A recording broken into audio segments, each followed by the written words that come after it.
عن ابی ہریرہ رضی اللہ تعالی عنہ قال قال رسول اللہ صلی اللہ علیہ وسلم کل عمل ابن آدم یضاعف الحسنۃ بعشر امثالها الى 700 ضعف قال اللہ تعالی الا الصوم فإنه لي وأنا أجزي به يدع شهوته وطعامه من أجلي للصائم فرحتان فرحة عند فطره وفرحة عند لقاء ربه ولخلوف فم الصائم أطيب عند الله من ريح المسك والصيام جنة وإذا كان يوم صوم أحدكم فلا يرفث ولا يصخب فإن سابه أحد أو قاتله فليقل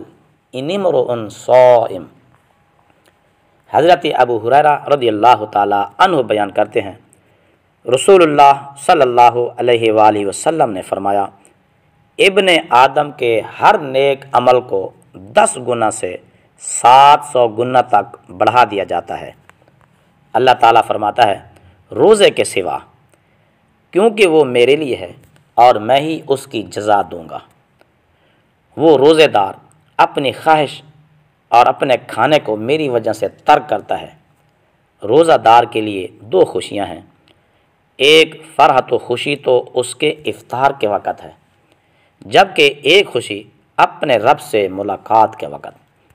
اور روزہ دار کے منہ کی بو اللہ کے ہاں کستوری کی خوشبو سے بھی زیادہ بہتر ہے۔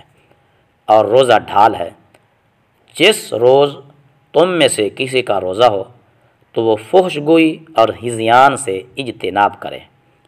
اگر کوئی اسے برا بھلا کہے یا اس سے لڑائی جھگڑا کرے تو وہ کہے کہ میں روزہ دار ہوں۔ متفق علیہ۔ اس حدیث پاک کو امام بخاری اور امام مسلم دونوں نے روایت کیا ہے۔